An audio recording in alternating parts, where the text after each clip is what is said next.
क्योंकि जिन साजिशों का हम आज मुकाबला कर रहे हैं, उन साजिशों का मुकाबला करने के लिए नेशनल कॉन्फ्रेंस का और ज्यादा ताकतवर होना बहुत ज्यादा जरूरी है।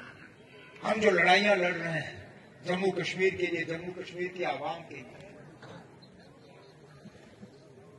यहां जो बदलाव लाए गए, जो बदलाव हम पे ठोसे गए, ये तब मुमकिन हुए जब नेशनल कॉन्फ्रेंस कमजोर हुई।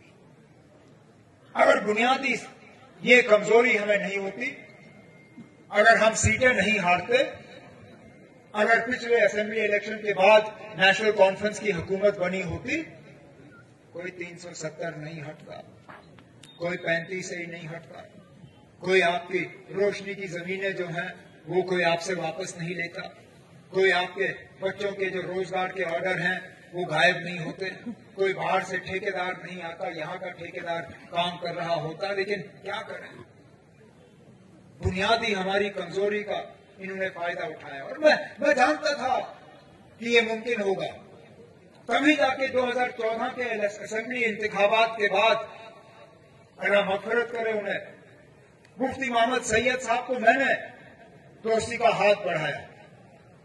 मैंने कहा, जनाब जिस रास्ते पे आप चलने जा रहे हो वो जम्मू कश्मीर के लिए बहुत ही ज्यादा खतरनाक साबित होगा, शायद ही हम बच पाएंगे इस फैसले से। मैंने कहा, आप इस गलतफहमी में मत रहिए कि मुझे इक्तिदार की लालच है। मुझे 6 साल हो गए वजीर आला की कुर्सी पर बैठे, मुझे कोई इक्तिदार की लालच नहीं है, ना मेरे साथी मिनिस्टर बनना चाहते हैं आपके साथ। हमें आपका मेंबर पार्लियामेंट, राज्यसभा या एमएलसी भी नहीं चाहिए। बिना शर्त के हम चुपचाप पीछे बैठ के आपकी मदद करेंगे, आप हुकूमत बनाइए, लेकिन कम से कम उन लोगों को मत लाइए जिनके इरादे इस रियासत के लिए सही नहीं है। लेकिन अब उस एक फैसले का हम कब तक सजा भुगतेंगे समझ में नहीं आता, क्योंकि कोई भी हमसे की गई बात जो है वो सच साबित नहीं होती। हमें कहा गया था कि 370 हटाने से यहां अमन आएगा, यहां तरक्की के काम शुरू होंगे, यहां बाहर से पैसा आएगा और लगेगा, यहां पे नौजवानों को रोजगार ढूंढना नहीं पड़ेगा, घर बैठे बैठे उनको रोजगार के ऑर्डर फराहम किए जाएंगे,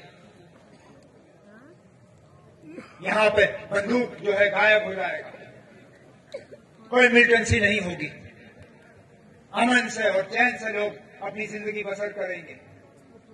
लेकिन आज लगभग 2.5 साल हो गए जबकि 370 छीना गया हमसे। तो ये बताइए आप, इनमें से कौन सी बात सही साबित है?